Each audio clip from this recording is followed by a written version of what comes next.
Thank you, Martin. Yes, good afternoon, everyone. Welcome along to the Rudy as the runners head out for the CAA Stella Earl Grosvenor Handicap. As Martin said, Witch Hunter will be out first. White and green striped colours. Dane O'Neill riding for William Stobart and Richard Hannon. White and green hoops for number 7, Heat of the Moment. Ben Curtis for Kirsten Rousing and Jane Chappell-Hyam. Red Mirage Black with the white sleeves. Jason Hart for Ray Sher and John Quinn. The grey and maroon of number 12, Fion. Holly Doyle for Alan Gray and Dave Loughnane. So those the first 4 out on the track. The rest are about to make their way from the parade ring and down the horse walk. They'll be led by number 9, Revich, in the hands of Jim Crowley. For Midland Park Racing, Phil Cunningham and Richard Spencer. Light blue with the orange epaulets. Keen to get on with it by the looks of things, Revich. And then 2-time course winner Boardman, horse number 3, yellow with the green armlets, Sean Kieran riding. The colours of Messrs Ball, Hodkinson, Mallion partner for trainer Tim Easterby. As Revich counters off, Boardman follows him out, and then Guidor. Dark blue and white jacket with the red and yellow striped sleeves, number 5, Guidor. Paul Mulrennan for Katie Scott and Lamont Racing. Percy's Lad, number 2, is in the blue and yellow colours. Richard Kingscote for Alan Kerr and trainers Daniel and Claire Kubler. And the last couple preparing to leave the parade ring now. In the red and white spots, we've got number 6, Al Rufar. Ross Orion for owner Paul Wilds and trainer Charlie Fellows. And the horse who was adjudged to be the best turned out a few moments ago, number 13, Wob Wob Wob. He wears the sheepskin noseband. Lee Roach takes the ride in the colours of On to a Winner and Andy Finneran Racing. Adrian Keatley trains, and the colours for Wob Wob Wob are yellow and white. So all the runners for the opening race on Tote Chester Cup Day out on the track. Now they've got just under a circuit of the course to cover here. The starting point is just on the bend out of the home straight adjacent to the viaduct, and it's just under a mile the distance that they have to cover. A competitive handicap to get us underway, the CAA Stella Earl Grosvenor Handicap. And the race is scheduled to begin at 1:30. So we're about 3 minutes away from the off time of race 1 on day 3 of the Boodles May Festival. It is Tote Chester Cup Day, a race which was inaugurated in 1824, forming the centrepiece of today's programme. Meanwhile, Al Rufar a little bit keen on the way to the start. He's just overshot things slightly. On about a furlong and a half, maybe a couple of furlongs down the track beyond the starting point, but he's back in hand now under Ross Orion to take a turn and rejoin the others. So we are counting down the last few minutes to the off time. A check on the betting. We'll see that Wob Wob Wob is favourite. And on the Chester Bet win price guide, he's paying just over £4 to win at the moment, with the likes of Boardman and Revich just over £5, Fion just under £6. Nearly £7 on the win price guide for Guidor, just over £9 Percy's Lad. Red Mirage around the £10 on the Chester Bet win price guide at the moment, and it's much bigger prices for the others in a 10-strong lineup. If you're not quite confident enough to go for the straight win, the place terms in a 10-runner race, well, it'll be the first 3 horses past the line who will count. Hope you have a fantastic day. Good luck with finding a few winners. If you haven't placed your bets for the first, time is running out. Time running out as well to get a vantage point. And welcome along to day 3 of Chester. Altogether a much brighter and warmer day than we've had for the last 2 days, which will result, of course, in the ground beginning to dry out. It's going to end up pretty tacky and quite hard work, you suspect. It was quite cool first thing this morning. It was only really when the sun broke through about 11 o'clock that things began to warm up, but it's now very pleasant. There is plenty of cloud cover around. I think it's going to be intermittent sunshine as we progress through the afternoon. Much bigger crowd today as well. And we kick off with a competitive-looking handicap with Wob Wob Wob heading the market at 7-2. Boardman at 4-1. Revich and 9-2. Charles. There was a bit of money with the off-course firms for Fion this morning, while she's at 6s, 2-time course winner. Guidor around the 6-1 mark, and it's 8 and 9-1 and bigger. The rest of the field run out to Witch Hunt to the top weight, the mount of Dane O'Neill, who's a 50-1 chance. So competitive race to get us going. Wob Wob Wob potentially well drawn if he's to push the pace along. He ran well in a small field but pretty competitive race in testing ground at Leicester just under 2 weeks ago. Chased home a horse there who'd been sent off favourite for the Lincoln. There's no disgrace in that effort, and he's got lots going for him from the Adrian Keatley yard, this 5-year-old. You've got last year's winner in the lineup, Red Mirage, now in the care of John Quinn. There's Revich, who's a 3-time course winner. Fion herself, a dual course winner. Boardman likes it round here. He's a 2-time course and distance winner. Percy's Lad has winning form around here as well. So lots of track specialists in the lineup here. Now the runners are heading off behind the stalls, and they are beginning to load up for the opening race on Tokechester Cup Day, the CAA Stella Earl Grosvenor Handicap. The first couple have already gone in. Remember, the starting point for this one is on the bend out of the home straight. And we've now got 4 of the 10 runners in the stalls, so we're not far away from a start here, ticking down the last few seconds to the off time. Fion is the next one to go in.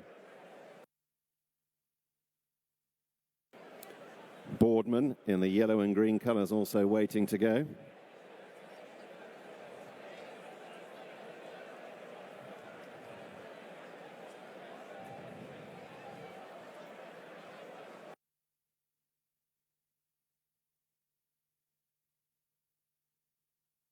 Four more left to go into the stalls now. Al Rufar in the red and white is about to go in with last year's winner Red Mirage in the black and white. That leaves just 2 others out the back. Alex, good afternoon. Afternoon, everyone. Welcome along to wherever you're watching Sky Sports Racing from this afternoon. Beautiful day on the Rudy. Guido, the last one to go in for day 3 of the Boodles May Festival. They're ready. They're off. They jump out for the CAA Stella Earl Grosvenor Handicap Tokechester Cup Day underway.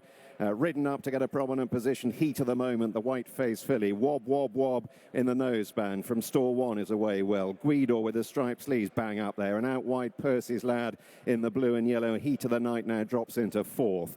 Boardman in a yellow jacket disputing 5th at the end of a furlong and a half with towards the inside Al Rufar in the spotted silks. Then working back to Red Mirage, you might just see the black jacket with the white sleeves. Revich in the light blue is tucked away towards the inside. Witch Hunter is last but one in the green and white silks, and Fion, who had to be dropped in from a wide draw, is just about last under Holly Doyle in the grey and maroon as they move through halfway, and there's about 10 lengths covering the field. Nose-banded Wob, Wob, Wob disputes it with Guido. Then Percy's Lad racing wide of Heat of the moment. Boardman in a yellow jacket is the shadow to Al Rufar. To Red Mirage and Revish in the light blue up the inside, and then Witch Hunter and Fion now being bustled up in rear as they swing for home with a quarter-mile left to go. Wob, Wob, Wob is pressing on in front. Guido throwing down the challenge. Percy's Lad, the blue and yellow. Heat of the moment in a white jacket. Revich in the light blue trying to thread his way through. Al Rufar was hampered. Boardman is out wide inside the furlong. Revich has come storming through to take over here. Found daylight where he needed it. Begins to power on. They're bunching in behind, but they're bunching for places only. Revich away and gone. Witch Hunter flew home to grab second. Tight third, Percy's Lad, Red Mirage and Boardman.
Being held together, though, Phoenix Risen down towards the second last, leading as he comes towards it with a couple of lengths in hand over Gorka Moonshine. Gavin is back in third, Sir Maphos, and then Noble Savage doing his best work late on. Between the last two flights they come. Phoenix Risen's always been going well. Can he do the job eventually? Coming up to the final flight, he's over it clear by 6 or 7 lengths. A terrible mistake by Gorka Moonshine. Great sit there by Shalada, but Phoenix Risen is too good for the Jeremy Scott team and goes on to win over hurdles for the first time. David Pritchard. Zoe and Lenaban, Mr. Sundancer and Cullen Wayne as they begin the climb and are leading the field into the straight. It's Abstract and Dr. Val, Magical Zoe nearest the stands, and under pressure is Light Fury, Rock on Pedro, then Lenaban on the inside. Magical Zoe lands in the lead to Dr. Val and Abstract, with Magical Zoe pulling the proverbial train to in second place Dr. Val. Abstract just the fact that he's going to struggle to carry the weight. Potentially, yeah. There are other doubts as well. They now try cheek pieces today, but she's had 2 runs for Rebecca, this mare, in non-handicaps, and she hasn't fired. You go back to the horse she finished second to in a veteran in Ireland, Magical Zoe, and if you take that literally, a subsequent winner was back in third as well. You'd say she'd be potentially thrown in off 97, but I haven't been too encouraged with the 2 runs so far for Rebecca, although I have such respect for the stable that I'm sure she will get more out of her at some point. Yeah, 15-2 is the price of that one. And 97 is the rating today, Dan. But those first-time cheek pieces, if you back that horse, that's what you're hoping the improvement will come from. What about King Fast? Fergal O'Brien, only 4th run for this stable, but dropping in trip, which I've put as a little positive, and coming down the weights. Yeah, I think it's a big positive, because you watch the extra race back, he leads briefly on the home turn, and he's still banging contention at the third last until, in a good race as well, Any Biscuits won it. The runner-up came out, Betty, and won earlier in the week at Ludlow. That strong form, it was a big field, competitive handicap, and he looked a match for most of them for the majority of the way. He's obviously been fragile, and that's obviously a potential negative, but the key move, the obvious move for him after Exeter was to cut back to 2 miles, and that's what they've done. Look at number 13, Leigh Fremantle. He's being resaddled down at the start. He's raising his bat today.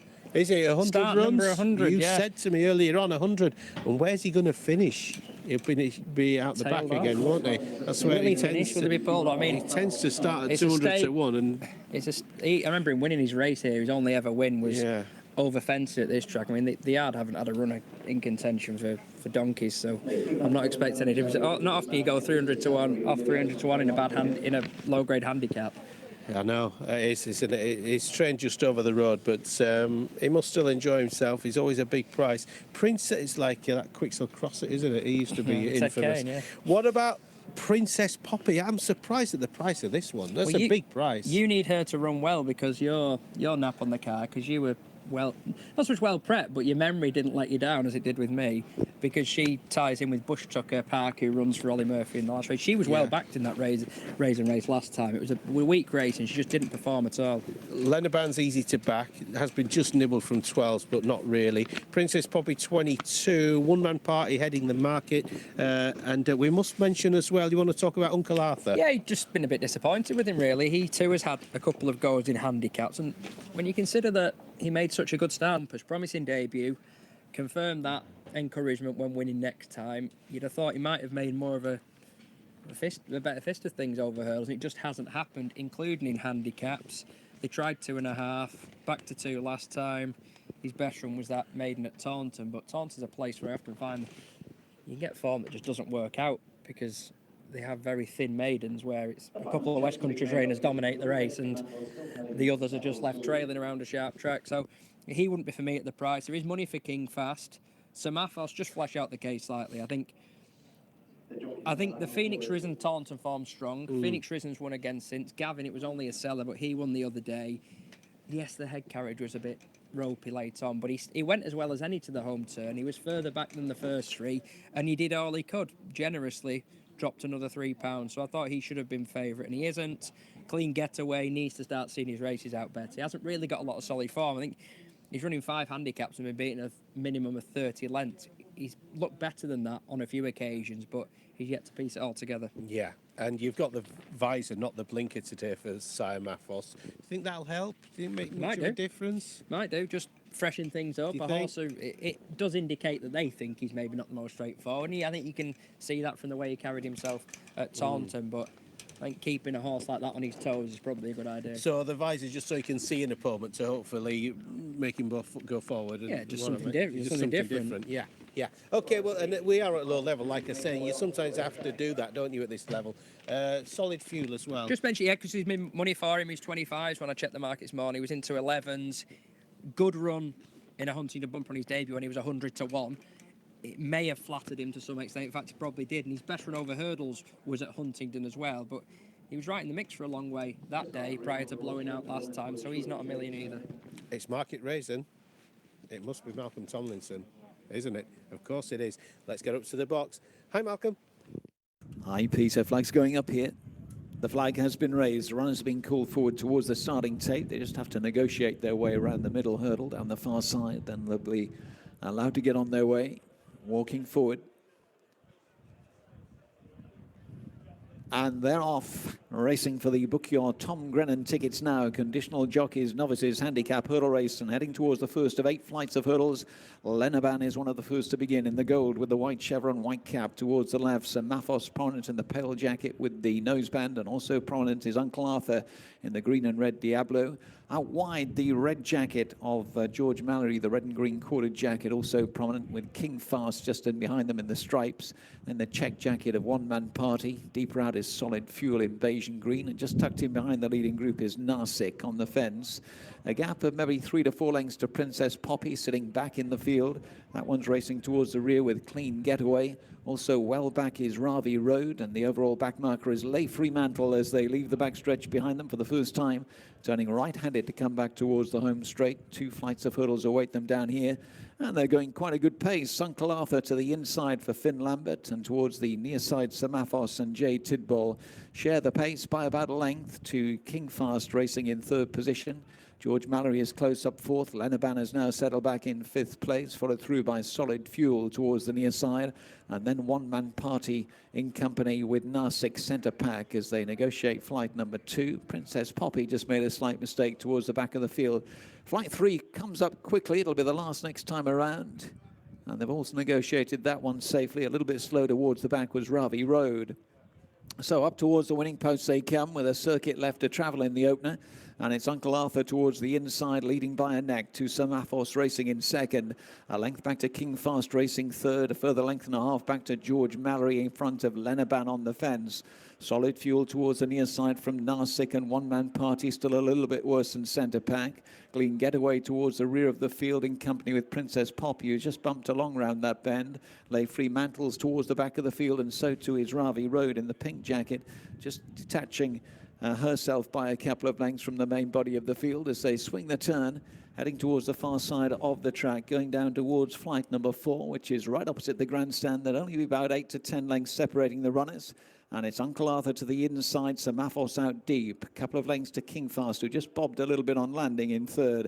They're followed by George Mallory in 4th, and then Lenaban to the inside rail. Behind that one, Solid Fuel racing a little bit deeper. Narsik is behind that with One Man Party, and then Clean Getaway still well back in the field. So too Princess Poppy as they take the middle one down the far side. Lay Fremantle still towards the back, so too Ravi Road. They've passed their point of departure. They're heading down towards the 3rd last flight of hurdles. This is flight number 6. Uncle Arthur still there towards the inside. Sir Maphos right there with the noseband. Behind them is Lenaban with George Mallory, and King Fast still travels okay to the inside for Jack Hogan. One Man Party next. Clean Getaway making up some ground. Green and yellow colours centre pack. Narsik to the inside of those. Leaving the backstretch behind them for the final time. Uncle Arthur still travels well in front. Leads by a neck to Sir Maphos racing 2nd. A length and a half to King Fast, and then Lenaban. George Mallory behind that one, and then the improving Clean Getaway as they leave the backstretch behind them. Narsik is driven along from One Man Party, then Princess Poppy, but the leaders are turning for home.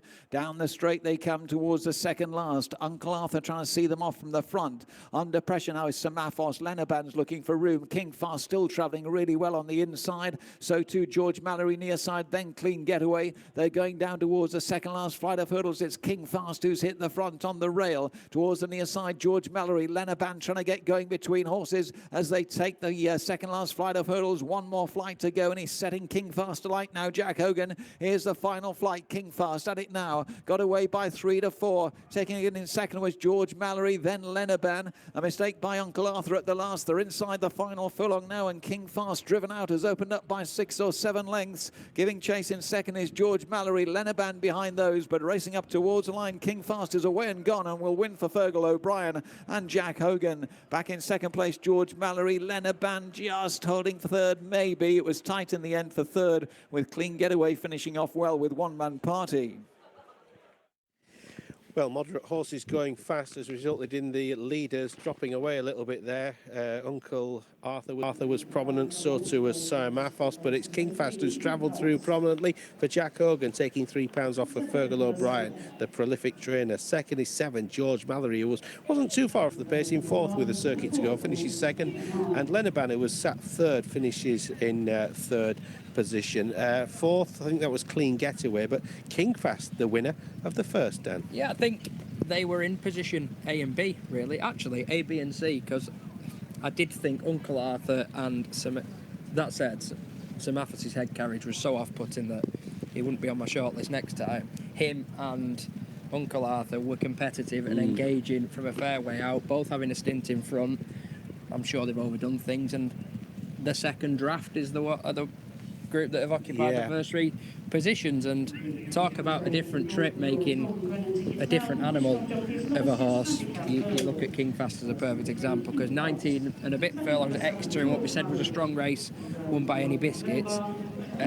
He didn't get home that day, but back in trip, he's just been way too fast for them. He was a fair flat horse back in the day. It's the ideal situation for an ex-flat horse, a fast pace over the shorter trip. It's just ideal, isn't it? And they'd have known that they might have got a decent pace coming at this level here today over the trip, or they'd have hoped for a fast pace given the trip was shorter. George Mallory finishes second. We talked about him before the off as well a little bit, but third was Lenaban. That horse just had too much weight today, I think. What about this? What about this horse in the giant bolster colours? One Man Party pushed along there. Yeah, but if you watched late on, he actually finishes. Now, I don't know if that's... I'd be less inclined to think it's not being quick enough over this trip, given his breeding. Is it the checks on the outside, on the right? I'd be more inclined to think he was just taking a bit out of his comfort zone, because he's still... I mean, he's had 4 runs, and his handicap debut, he didn't get into the race because he fell at the third last. I think he'll be a lot sharper from there. Sir Mathos putting the brakes on himself to some extent, it appears. He hangs right. At this point, it doesn't look that promising for Old Man Party. He's behind Sir Mathos, and I mean, he's a frustration, isn't he? Clean Getaway. He tanked through the race out wide, then hits reverse, and then he actually makes some late headway as Uncle Arthur belts the last when he's legless. You see, if we'd have stopped them on the home turn, first, second, third, we're in that second wave. Yeah. Behind the 2 leaders who were to some extent cutting each other's throats. So it's gone well for him, but get him around somewhere like Ludlow and another, maybe back at Market Raisin at the end of the month. Is that him there? Following up. Is that him going He finishes. through there? He didn't jump the last 2 at all, though, did he? If he could brush up his jumping, that'll help.